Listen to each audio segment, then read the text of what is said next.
Welcome to another story made by Oracle 1. The Dragonbone Choir. Episode 1. The Song Beneath the Stone. The first time Mara heard the singing, 3 people were dying. She was 13 years old, standing ankle-deep in muddy water beneath the old grain mill while the village bells screamed above her. Rain hammered the roof. Somewhere beyond the walls, men shouted for buckets, horses, anything that might stop the eastern storehouse from burning. Mara heard none of it. Because beneath the roar of the storm, something else was singing. One long, beautiful note. It came from underneath her feet.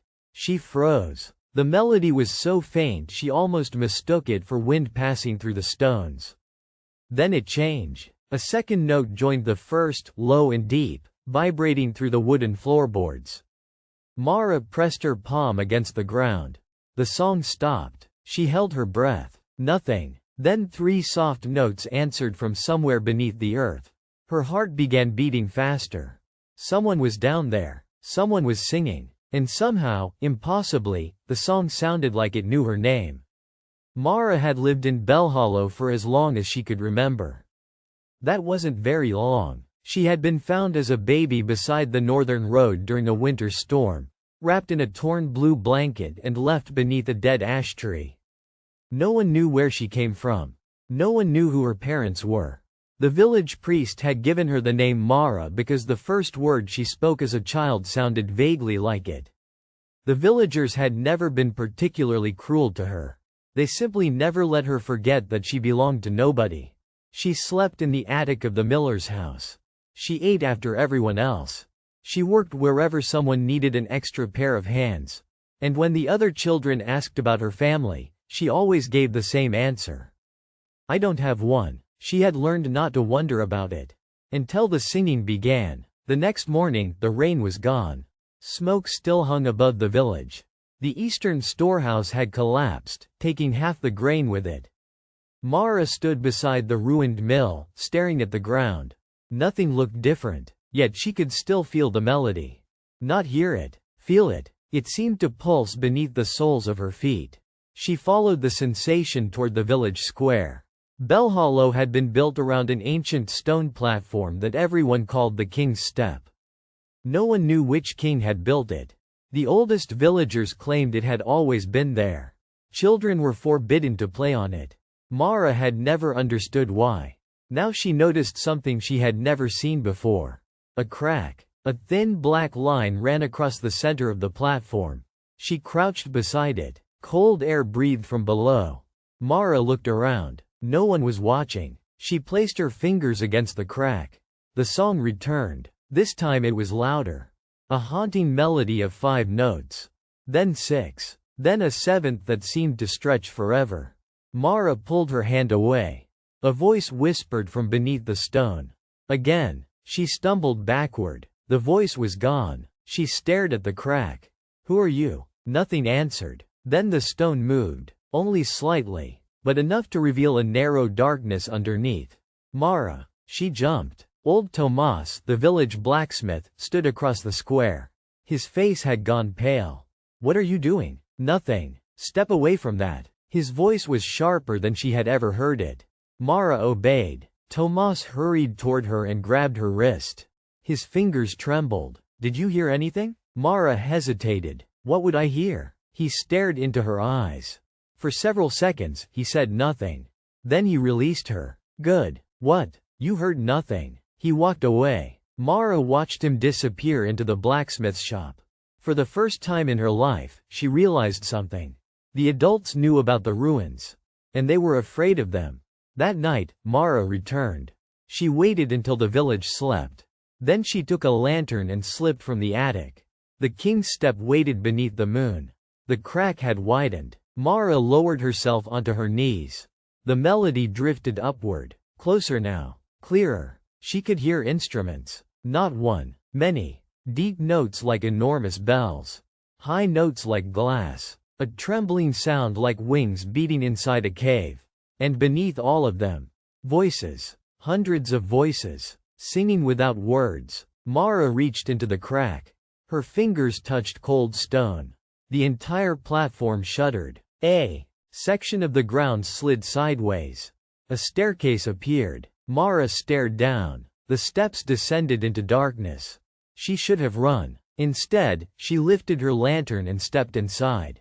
The staircase was ancient. The stones were worn smooth, not by weather, but by countless feet. Symbols covered the walls. Mara raised her lantern. They looked almost like letters. Almost. Some resembled wings. Others resembled teeth. At regular intervals, someone had carved the same symbol into the stone. A circle surrounded by 7 lines. Mara touched one. It was warm. She pulled her hand away. The singing stopped. Then one voice whispered directly behind her. Blood of the first. Mara spun around. Nobody was there. Her lantern flame flickered. Who's there? Silence. Then another voice. She has returned. A third. After all these years. Mara backed against the wall. The voices weren't coming from the corridor. They were coming from inside the stone. I don't know who you are. The answer came from everywhere. We know. The staircase ended in a vast underground chamber. Mara stepped inside and forgot to breathe. The ceiling was hundreds of feet above her. Stone columns rose from the darkness like enormous trees. Ancient murals covered every wall. And beneath the village, there had once been a city. Not a human city. The murals showed creatures with wings large enough to blot out the sun. Dragons. Thousands of them. Some were black. Some were white. Some were covered in gold. They flew above armies carrying spears and banners. But the final mural showed something different. A dragon lying dead upon a mountain. Around its enormous skeleton stood 12 robed figures. Each held an instrument carved from bone. The dragon's ribs had become pipes. Its jaw had become a harp. Its teeth had become bells. Its skull had become a great horn. And beneath the image, ancient symbols had been carved. Mara couldn't read them, yet somehow, she understood. When the dragon dies, the song begins. She stepped closer. The lantern flame suddenly turned blue. The mural moved, not physically. In her mind, she saw the dragon opening its eyes. She heard thunder. Then a voice spoke, not from the walls, from inside her. Sing. Mara dropped the lantern. The flame went out. Darkness swallowed the chamber. Mara could hear her own breathing. Then something enormous moved somewhere beyond the darkness. Stone scraped against stone. She froze. A second sound followed. A deep inhale. Dust fell from the ceiling. Mara slowly raised her lantern. The flame reignited. For a moment, she saw nothing. Then she noticed the bones. They covered the far end of the chamber. Hundreds of them. Dragon bones. Ribs as tall as houses. Claws longer than swords. Vertebrae stacked like pillars. And at the center stood a massive skull. Its eye sockets were empty. Yet Mara could feel it looking at her. A single note sounded. Deep. Beautiful. Impossible. The skull's jaw had moved. Mara stepped backward. Another note answered. Then another. The chamber filled with music. The dragon bones were playing. Not through breath. Through magic. Every rib vibrated. Every tooth chimed. Every claw struck the stone in perfect rhythm. Mara watched in terror as 12 enormous skeletal figures slowly rose from the darkness. They were not dragons. They were statues. Each had been carved from dragonbone. Each wore a crown of horns. Each held an instrument made from another dragon's remains. The 12 statues turned toward Mara. Then they began to sing.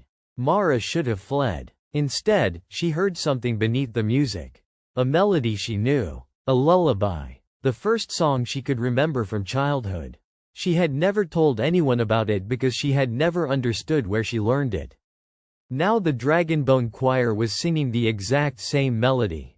Mara's eyes filled with tears. You know this. The statues continued. She took one step forward. The singing changed. The deepest statue raised a bone instrument to its mouth.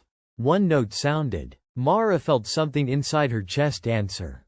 A pulse. Another note. Her heartbeat changed. A third. Heat spread through her veins. Then the choir stopped. Every statue lowered its instrument. The chamber became completely silent. A figure appeared behind the dragon skull. A woman made entirely of pale fire. Her face was hidden beneath a crown of horns. She looked directly at Mara. "You finally came." Mara couldn't speak. The figure smiled. "Your mother sang." "Here." Mara's knees nearly gave way. "My mother?" The figure nodded. "Your mother woke the choir." "Where is she?" The woman's expression changed. Sadness. She became the first verse. The Dragonbone statues suddenly turned toward the ceiling. Their jaws opened. A deafening roar exploded through the chamber. The entire underground city shook. Mara covered her ears. Above them, far beyond the stone, bells began ringing in Bellhollow. People screamed. The old village platform cracked apart. Stone collapsed into the ruins. And somewhere beneath Mara's feet, something ancient began moving. The woman of pale fire looked toward the darkness behind the choir. "It heard you," Mara whispered. "What heard me?" The woman didn't answer. She simply looked at the dragon skull. For the first time, Mara saw something inside its empty eye socket. A tiny golden light. Then another. And another. Hundreds of lights opened throughout the darkness. Eyes. Not 12. Not 100. Thousands. The choir began playing again. But this time the melody was different. It was the song Mara had heard above the ruins. The song that had called her beneath the village. Only now she understood the final note. It wasn't calling her down. It had been calling something else up. The ground beneath the Dragonbone choir split open.